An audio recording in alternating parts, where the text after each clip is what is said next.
الحمد لله رب العالمين والعاقبة للمتقين ولا عدوان إلا على الظالمين وأشهد أن لا إله إلا الله وحده لا شريك له ولي الصالحين وأشهد أن محمدا عبده ورسوله وصفيه من خلقه وخليله سيد الأولين والآخرين اللهم صل عليه وعلى آله وصحبه ومن اتبعهم بإحسان إلى يوم الدين أما بعد. Mes chers frères et sœurs, il y a environ 2 semaines, on a entendu de tristes nouvelles. On a entendu parler d'un séisme qui a touché nos frères au Maroc et de 2 barrages qui ont causé énormément de dégâts, qui ont lâché en Libye. Et avant cela, il y a eu, comme vous le savez, le séisme de la Turquie qui a touché également la Syrie. Et avant cela, il y en a eu. Et peut-être que plus tard, Allahu A'lam, de quoi est fait le futur, il est possible qu'Allah Tabaraka wa Ta'ala nous éprouve par des tsunamis, des ouragans, des séismes, etc. Et il y a 2 semaines, on était tous dans l'émotion, motivés. On a relayé l'information, on a partagé l'information, on a sensibilisé les gens pour qu'ils donnent fi sabilillah. On a donné, on a partagé l'information. Ça fait environ 2 semaines que tout cela a eu lieu. Je parle ici pour le Maroc et la Libye. Et 2 semaines après, combien d'entre nous pensent encore à eux? Combien d'entre nous sont encore sensibles face à ce qui a touché nos frères et nos sœurs au Maroc, en Libye et ailleurs? Et c'est pour ça que j'ai intitulé cette khutba « Séisme, émotion et après ».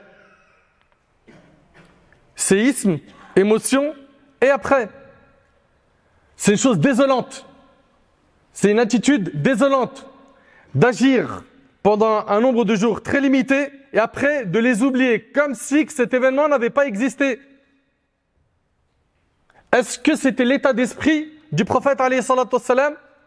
Est-ce que parce que tu as apaisé ta conscience par le don que tu as fait, que ça y est, c'est terminé, tu as rempli ta mission, c'est terminé? Pourquoi est-ce qu'on n'arrive pas à être constant dans le fait de faire des bonnes actions? C'est-à-dire quoi être constant? Être constant dans le fait de leur faire des invocations. On pense à eux dans nos doigts quand on est prosterné? On continue à faire des aumônes ou ça y est, c'est terminé? Et c'est ça en fait que je pointe du doigt dans cette khutba. C'est que malheureusement, on agit tout de suite dans l'émotion et une fois que la flamme de l'émotion s'éteint, ça y est, c'est terminé. On passe à autre chose. On les oublie. Mais on n'a pas réglé le problème. C'est pas en faisant l'effort pendant 4-5 jours, 1 semaine, que ça y est, c'est terminé. Nos frères et nos sœurs au Maroc, en Libye et ailleurs, ça y est, ils sont maintenant au top. Mais soyons logiques. Et puis essaye d'imaginer la situation inverse. C'est toi qui te retrouves au Maroc, pendant 2 semaines tu reçois à manger, à boire, des médicaments, on te ramène des couvertures, des chaussettes, des vêtements, on te ramène un matelas, des tentes, et après 2 semaines, plus rien, pas 1 centime qui rentre, personne pense à toi. C'est pas terrible franchement. Et s'il vous plaît, Allah yabarik fikoum, s'il y a un point que je veux que vous reteniez de cette khutba, c'est apprenons à être constant quand on fait des bonnes actions. À être constant, ça veut dire quoi? Ça veut dire que je vais faire même un peu, mais sur la longue durée, je coupe pas. Chaque mois, je donne 10, 15, 20, 30 euros, selon mes moyens, mais je lâche pas. Là, on en parle. Certains, ça y est, c'est devenu de l'histoire ancienne. Pourquoi tu nous rappelles ça après 2 semaines? Parce que ce qui s'est passé, c'est quelque chose de louable et qu'Allah vous récompense à la hauteur de vos sacrifices. Je ne suis pas en train de critiquer ceux qui ont donné. Je suis en train de critiquer un point qui est je donne à l'instant T et après c'est terminé, silence radio. Ça non. Ça non. Pourquoi? Parce que nous sommes comme un seul corps, comme l'a dit le prophète alayhi salatu wassalam. Les compagnons radiyallahu ta'ala anhum étaient des hommes très généreux. Allah tabarak wa ta'ala, comme c'est relaté dans le hadith de Anas, lorsqu'il a révélé le verset لَن تَنَالُوا الْبِرَّ حَتَّى تُنْفِقُوا مِمَّا تُحِبُّونَ. Vous ne parviendrez au bien que lorsque vous dépenserez de ce que vous aimez de vos biens. Ou le verset مَنْ ذَا الَّذِي يُقْرِضُ اللَّهَ قَرْضًا حَسَنًا. Qui accordera à Allah un prêt gracieux? Allah subhanahu wa ta'ala, il ne te dit pas donne ton argent, il te dit prête-le. Et il te le rend multiplié. Allahu Akbar. Abu Talha, il entend ces versets et il va donner son jardin fi sabilillah. Et c'est comme ça qu'ils étaient, très réactifs. Et nous, on doit être réactifs, mais retenez bien le point que je vais insister dessus, c'est sur le long terme. Sur le long terme, même avec une petite somme. Et les musulmans savent que leur religion est constituée de quoi? Imanun sadiq wa amalun salih. Une foi véridique et des bonnes actions. Ça ne suffit pas d'avoir la foi, il faut également faire les bonnes actions. Que tu aimes le bien, mais tu ne le fais pas, sache que tu as des manquements. Ça ne suffit pas d'aimer le bien, alors que tu as la capacité de le faire. Fais-le. Le fait que tu as cette capacité à donner, ou que tu as l'envie de donner, mais que tu ne donnes pas, alors que tu as les moyens, sache que tu as des manquements.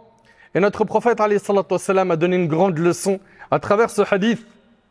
Le hadith de Jarir ibn Abdullah, qui est rapporté par l'imam Muslim. Jarir ibn Abdullah, il dit, nous étions auprès du messager d'Allah sallallahu alayhi wa sallam, en début de journée, quand vinrent des gens presque nus. Imagine la scène. Le prophète alayhi salatu wassalam, il voit des gens arriver qui sont presque nus, habillés d'étoffes de laine rayées ou d'étoffes épaisses qu'ils portaient à leur cou, équipés de sabres. La plupart, ou plutôt tous, étaient de Moudar. Ils venaient de Moudar. En voyant leur dénuement, le messager d'Allah sallallahu alayhi wa sallam changea de mine. Le prophète, quand il a vu l'état de ces hommes, ça l'a attristé. Il était sensible, alayhi salatu wassalam. Il les a vus, presque nus, ça l'a touché. Il entra chez lui, ressortit, puis il ordonna à Bilal d'appeler à la prière et à son accomplissement. Il pria donc, puis prononça un discours dans lequel il dit « Ya yuhannas, ittaqu rabbakum alladhi khalaqakum min nafsin wahida » Aux gens, craignez votre Seigneur qui vous a créé à partir d'une seule personne. Jusqu'à la fin du verset « Inna Allah kana alaykum raqiba » Certes, Allah vous surveille. Puis il dit l'autre verset, celui qui se trouve dans Surat Al-Hashr « Ittaqullah wal tanzur nafsum ma qaddamat lighad wattaqullah » Ô vous qui croyez, craignez Allah et que chaque personne regarde ce qu'elle a préparé pour demain. Donc, le prophète sallam ici, il exhorte ses compagnons avec le Coran. Et il a dit qu'un homme fasse aumône de sa pièce d'or. Là, il encourage à faire l'aumône. En public, qu'un homme fasse aumône de sa pièce d'or, de sa pièce d'argent, de son vêtement, d'un boisseau de blé, d'un boisseau de dattes, jusqu'à dire, et même d'un morceau de dattes. Donc on voit ici que le prophète sallam, il n'est pas resté insensible. Il a vu de la pauvreté, tout de suite il appelle à l'action. Tout de suite il appelle à l'action. Un homme des Ansar apporta alors un sac de dons, qu'il avait du mal à tenir par la main. Pourquoi? Il était tellement lourd en dons qu'il n'arrivait pas à le tenir. Donc lui, il a ouvert la porte. Suivez bien. Ou plutôt, il n'arrivait pas à tenir. De là, les gens vinrent les uns après les autres. Ça a été un moteur. Ça a été un moteur. Par sa sadaqa, les gens se sont motivés à en faire de même. De là, les gens vinrent les uns après les autres au point où je pus voir de grandes quantités de nourriture et de vêtements ainsi que le visage du messager d'Allah sallallahu alayhi wa sallam brillait comme de l'or. Le prophète sallallahu alayhi wa sallam qui était triste il y a quelques instants, il commence à ressentir la joie. Pourquoi? Parce qu'il y a cette fraternité qui est concrète entre les compagnons, entre les musulmans. Elle est concrète. Et elle n'est pas temporaire. Le messager d'Allah sallallahu alayhi wa sallam a dit « Celui qui instaure une bonne habitude dans l'islam gagnera une récompense pour celle-ci, ainsi que les récompenses de ceux qui la pratiqueront après lui, sans que cela ne diminue en rien de la récompense. Et celui qui instaure une mauvaise habitude dans l'islam portera un péché pour celle-ci, ainsi que les péchés de ceux qui la pratiqueront après lui, sans que cela ne diminue en rien de leurs péchés rapportés par Muslim. » Et je vous rappelle que dans le hadith de Nu'man ibn Bashir, il est rapporté par Bukhari Muslim. Le prophète alayhi salatu wassalam, a dit « L'image des croyants dans les liens d'amour, de miséricorde et de compassion qui les unissent les uns aux autres est celle du corps. » Notre image à nous tous est comme un seul corps. Ça veut dire quoi? Blanc ou noir, maghrébin, asiatique, américain, européen, tu es musulman, tu es mon frère. Tu es mon frère et on est comme un seul corps. Tu souffres, je souffre. Tu es heureux, je le suis. Ton frère en Chine se sent mal, tu te sens mal. Tes frères aux États-Unis ou en Afrique ou en Europe ou peu importe où dans le monde, ils se sentent mal, tu ressens cette douleur. Car nous sommes comme un seul corps.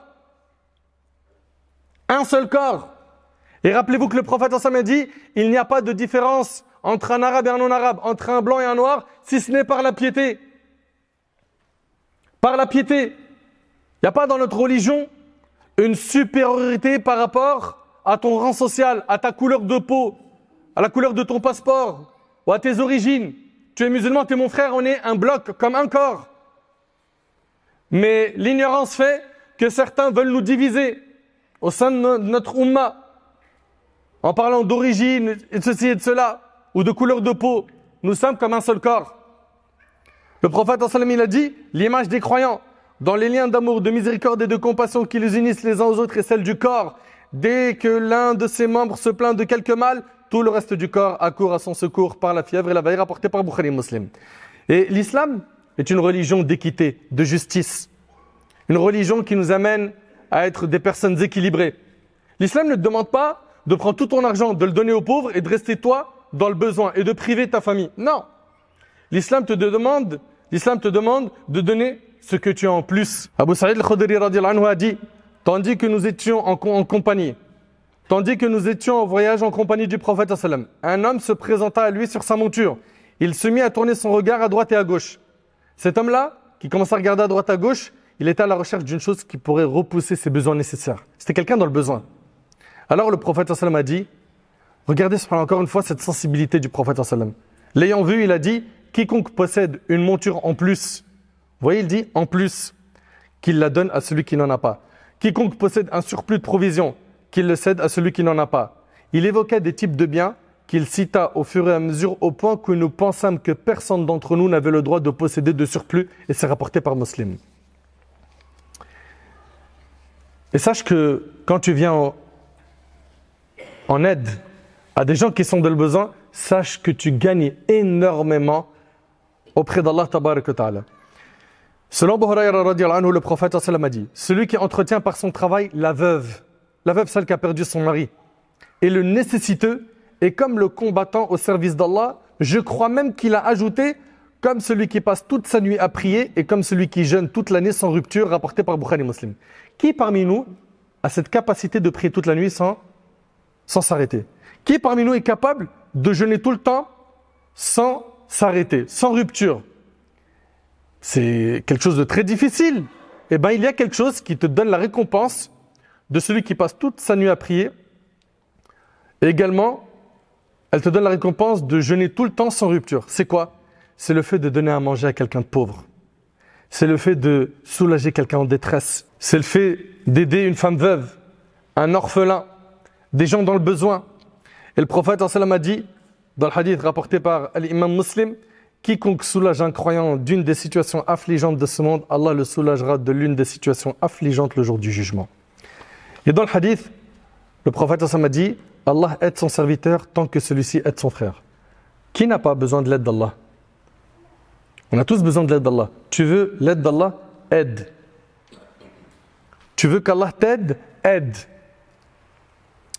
Et le prophète dans le hadith d'Ibn Omar, qui est rapporté par Ibn Abi Dunya, il a dit, les gens les plus aimés d'Allah sont les personnes les plus utiles aux autres. Allahu Akbar. Il y a une différence, on l'a déjà dit plein de fois, entre être aimé par Allah et être la personne la plus aimée d'Allah. Le prophète il a dit, les personnes les plus aimées d'Allah sont celles qui sont le plus utiles aux autres. Sois utile. Utilise tes compétences, les biens qu'Allah t'a donnés pour pouvoir donner. Maintenant, par rapport aux dons, quelques points rapides. Le premier, ne minimise aucun don. Ne te dis pas, soit je donne une grande enveloppe, soit je donne rien. Soit je donne un grand chèque, soit c'est rien. Non, même un peu et ne méprise aucun bien. D'après Aïcha radhiyallahu anha, une pauvre femme vint me trouver portant ses deux petites filles. Donc une pauvre femme, elle vient avec ses deux petites filles et elle va demander l'aumône à Aïcha, la femme du prophète sallallahu alayhi wa sallam. Je lui ai servi à manger 3 dattes. Allahu Akbar. Aïcha lui a donné 3 dattes. Elle en donna une à chacune d'elles. Donc la maman a donné une date pour chacune de ses filles et porta la troisième à sa bouche pour la manger. Mais ses filles lui demandèrent encore à manger et elle partagea la date qu'elle voulait manger elle-même. Son agissement me plut. Donc cette maman, subhanallah, avec la rahma qu'elle a dans son cœur, cette miséricorde impressionnante que la maman a dans le cœur, elle a coupé la date qu'elle voulait manger et elle l'a partagée entre ses deux filles. Et Aïcha, quand elle a vu ça, elle a dit son agissement me plut. J'en parlais plus tard au messager d'Allah sallallahu alayhi wa sallam qui dit à cause de cette date, Allah rendit obligatoire son entrée au paradis ou l'affranchie du feu de l'enfer. Et c'est rapporté par Muslim. Allahu Akbar. Cette date-là, si on devait lui donner un prix, c'est quoi? Elle aurait coûté 1 euro la date? Eh bien, le prophète sallam a dit, à cause de cette date, Allah rendit obligatoire son entrée au paradis ou l'affranchie du feu de l'enfer. Donc, quand tu veux donner, ne minimise pas l'aumône. Ne dis pas, non, je ne vais pas donner 2 euros, je ne vais pas donner 5 euros. Ce que tu as, donne-le, dans la mesure du possible. Et ne méprise aucun bien. Et également, parmi les règles, c'est quand tu vas donner l'aumône, donne l'aumône avec l'argent halal. Pas avec de l'argent que tu as gagné de manière illicite.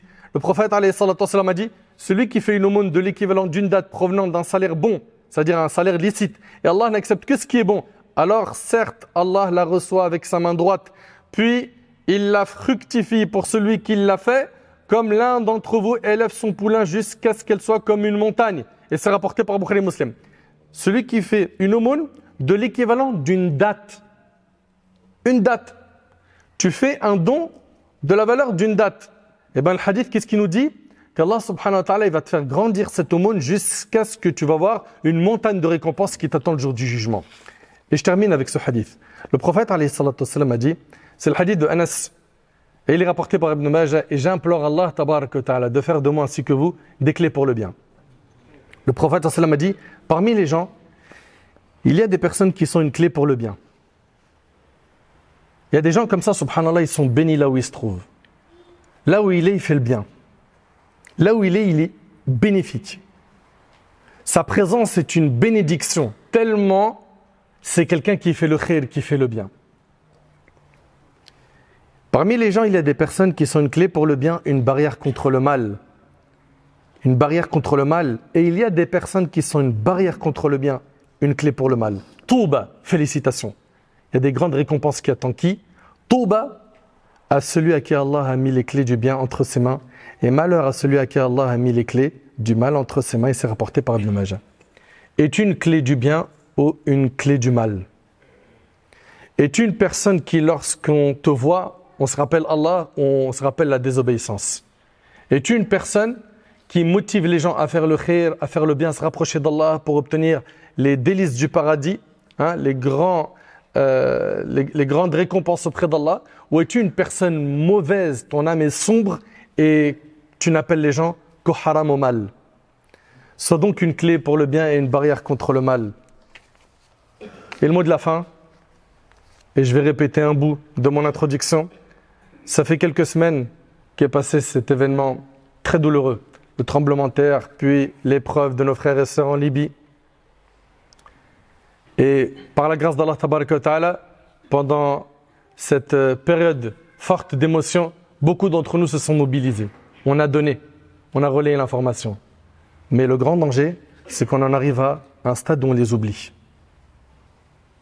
Un cœur éveillé, un cœur bien entretenu, ne peut pas oublier ses frères. Et justement, ça sera notre challenge après cette khutbah bi'idhnillah. C'est quoi? C'est de ne jamais oublier l'état de nos frères et de nos sœurs. Et d'être constant dans le fait de donner, même le jour où tout le monde les aura oubliés, moi je continue. Je continue. Et peut-être que c'est cette action qu'Allah va agréer de ta part et qui sera la cause de ton entrée au paradis.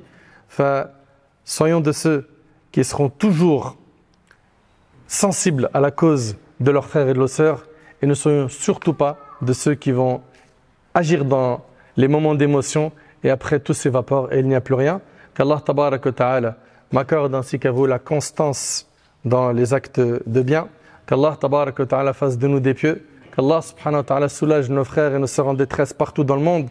Qu'Allah subhanahu wa ta'ala guérit les malades de notre communauté. Qu'Allah subhanahu wa ta'ala fasse miséricorde à nos défunts. Qu'Allah azza wa jalla il améliore la situation de la Ummah. Qu'Allah subhanahu wa ta'ala fasse de nous des clés pour le bien et des barrières contre le mal.